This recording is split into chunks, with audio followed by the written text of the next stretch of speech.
intervention or incarceration, he would like an introduction. Don't blink, because there it is. Please give a warm, well applause to Toastmaster Nate Bowe.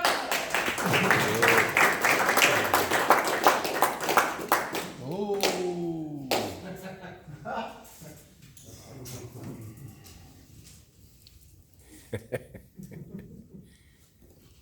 Sit on the couch.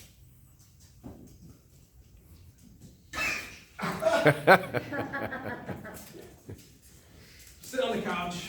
I don't need liquor. I don't need TV. I don't think I need 31 more couches. This one doesn't even feel that good. I'm bored. Sitting ain't living. Sitting ain't living. Bored. There's a quote by Robert M. Pirsig. He says, "Boredom always precedes a period of great creativity." Robert's an interesting guy. He's a philosopher. He wrote a book. It's called The Zen and Art of Motorcycle Maintenance. Now, I'm not a motorcycle guy, but I'm going to be someday. Maybe not in Florida. It's scary as heck here on the roads. But Robert's book is about him riding and his adventure from Minnesota to the West Coast, Pacific Coast. And so I would encourage you guys, if you're into adventure or biking, you might pick up the book and give it a read. If you do, let me know what you think of it. Boredom always precedes a period of great creativity. Or a stint in jail if you're not careful. I used to bike. I used to bike quite a bit in California. I didn't realize how good I had it. The back of my yard, I could see the Santa Ana Mountains. The other side, if I walked just 2 minutes, I could see the ocean. And I didn't realize how good I had it. I even made a drop-in trail into a canyon, the Aliso Canyon, right out of the back of my yard into some of the most beautiful trails. And it wasn't about biking. It wasn't necessarily about being on a thing with 2 wheels, even though that's cool. It was just the awe-inspiring beauty of it all. You get up there and you see the ocean, you can smell the ocean air, and you've got the sun shining down. And it's like, life isn't just good, life is amazing. It's so good. But damn, I'm back in Illinois. I'm bored out of my mind. Watching TV. Oh my God, sitting ain't living. It's not living. I need to get out. Wife's like, what's wrong? Go ride that bike. You've been sitting there all week. Yes. Sorry. Get on my bike. And I start riding. I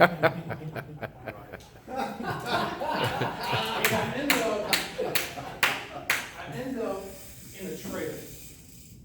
This trail leads me into kind of a dead end, and I hit a river. It's an I&M. Not the I&M, it's actually the Illinois River. And I'm in a trailer park.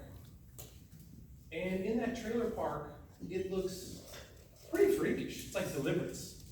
So I'm riding, man. I'm kind of like, what the heck's going on here? Riding around. And people start coming out of the trailer park looking at me. They know I don't belong there. I look like a freak. I think they look like freaks, but you know, they look like they're drugs, so it's kind of creepy. Anyway, I don't belong there. They know I don't belong there. They're looking at me, and I'm like, you know what? I'm getting out of here. So I start riding. It's adventure time.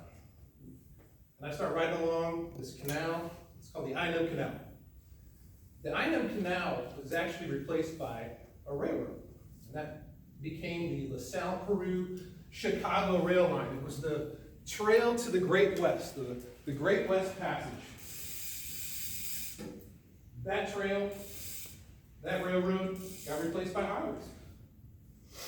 But you know what? I'm not on the highway. I'm riding along the canal. And then I come up on some train tracks. I ride the train tracks for probably 2 miles. I don't know if you guys have ever walked on train tracks or ridden a bike on train tracks. When you're riding, it's just like, and it's not adventure, it's monotony, it's not fun. I come upon a huge train bridge. It's massive, it's black, it's iron, it's beautiful. The engineering is just awe-inspiring. It's got to be 80, maybe 100 feet tall. I'm like, all right, Bozo, you want an adventure? Let's go. Take the bike on my shoulder. I go up the stairs. I keep climbing. And I keep climbing. I'm thinking, you an idiot. Get to the top. And it's so high, the ground is spinning beneath me. I've got vertigo. I'm like, it's all good.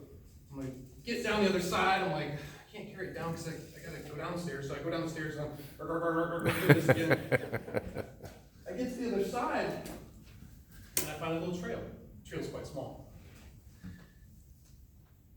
I jump on it and I start riding. I don't realize it's a deer trail. And I'm riding. I'm going fast. All of a sudden, what is that? It's a deer. The deer looks at me, starts running. I'm like, I'm gonna try and keep up with him. So I start right next to the deer. I'm riding, and I'm going, and I'm in a tunnel. It's like a vortex. It's just thorns and trees and brush and all kinds of stuff. It's closing in around me.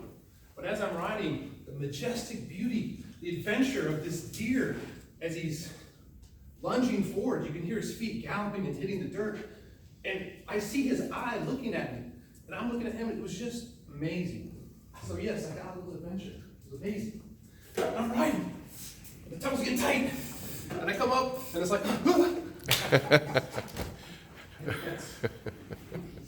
What do? Climb the fence. Take my bike, set it up over the side, barbed wire, grab the barbed wire, go over. And then I see what the barbed wire is trying to keep me out from. Power plant. Got some adventure. Start riding. I'm a little cut up now. I'm riding. I'm like, what's that? Danger, stay away 10 feet, nuclear. Whoa. As I'm looking at the nuclear containment facility and big boxes, I almost go in the water. And I didn't realize there was a security guard. Check. Armed security guard, check. Angry armed security guard yelling at me, come here. I don't know about you guys, but where I come from, a big angry dude with a gun, I'm not gonna ask him what's up. I'm out. So I get out of there, I get away. Throw my bike over the fence, and all I can think about, dang, I gotta get home. I gotta get back to the couch. I've gotta get back to the safety of the couch. Scramble home, go to the bridge, back home. I lay on the couch. This couch ain't so bad. Honey, any police outside? What? Thank you.